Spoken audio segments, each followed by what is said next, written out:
Morning, everyone. Father Rick and I wanted to discuss worry this morning, and it's a big topic theologically and even culturally. Many years ago, there was a song that said, "Don't worry, be happy," and a clear biblical theme suggests that worrying is not productive. It's kind of a waste of our time. And this all might be true, and it might be optimal to not worry and to be happy. But the fact of it is that everybody worries at one time or another about quite a variety of topics.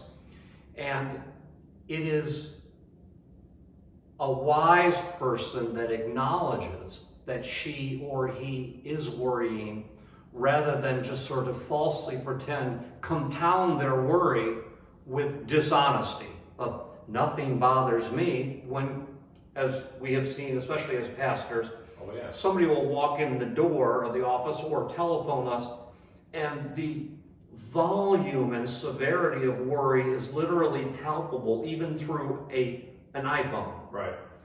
And they'll call, and sometimes the presenting topic of conversation will be something that's not important, and you can hear the worry there.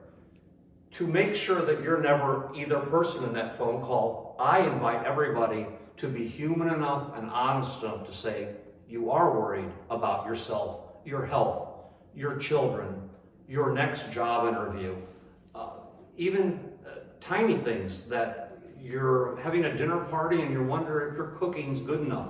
This is part of being human, and there are ways to reduce worry. One I've already suggested is by admitting it to yourself, and then step two is like unto it. It's admitting it to another person.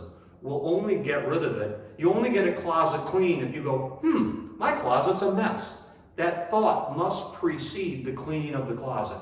To reduce or eliminate worry, we have to acknowledge it.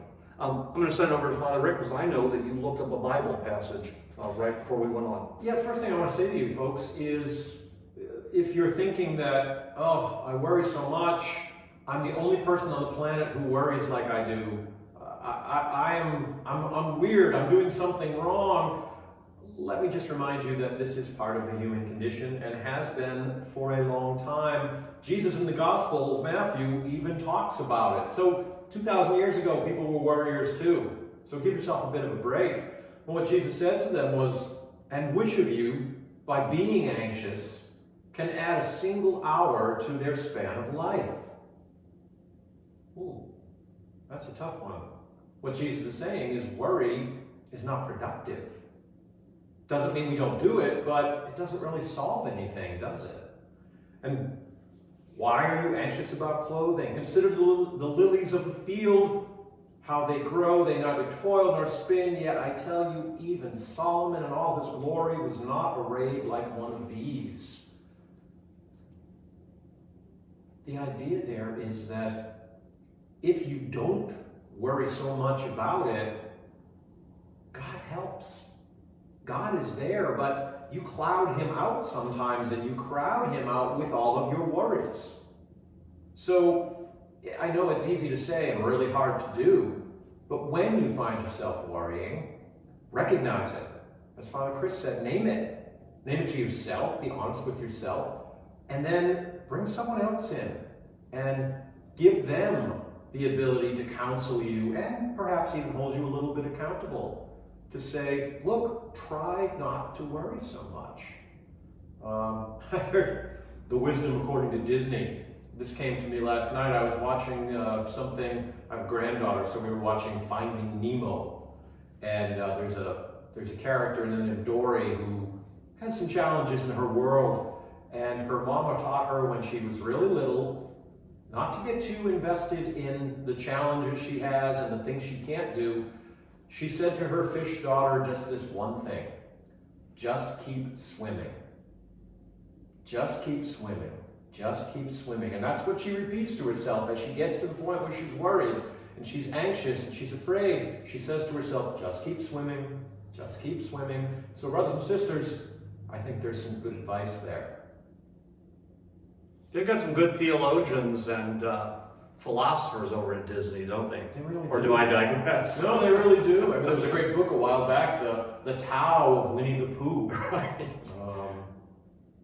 They're good storytellers, and as we know, the Bible is a wonderful collection of stories that still have much to tell us 2,000 and in some cases many years later after that.